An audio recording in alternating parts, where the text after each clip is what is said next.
اذهب تبرع وقل للعاجزين هنا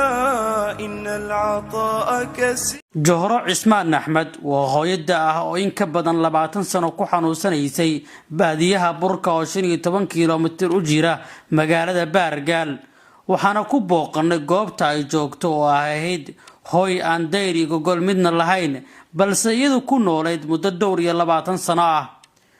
waxaana hooy la'aanta u weheliyay indha la'aan lugaha oo ka curyaantay iyo inaysan haysan haba yaraatee wax cunto iyo biyo ah hooy Johor waxay muslimiinta ka codsatay in la soo caawiyo oo loo dhiso hooy dhaxanta iyo roobka ka dugsato Johor Ismaan Ahmed Isaaqiya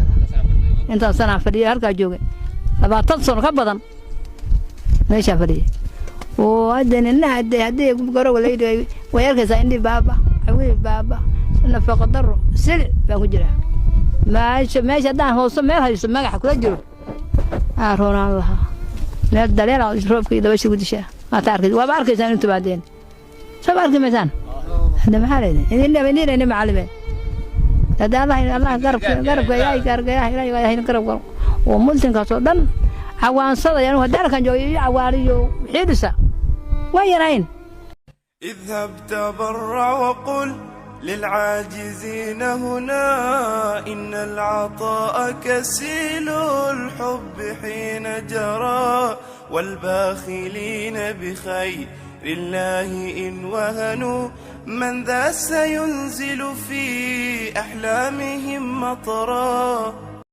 اذهب تبرع وقل للعاجزين هنا إن العطاء كسيل الحب حين جرى والباخلين بخير الله إن وهنوا من ذا سينزل في أحلامهم مطرا. اذهب تبرع وقل للعاجزين هنا إن العطاء كسيل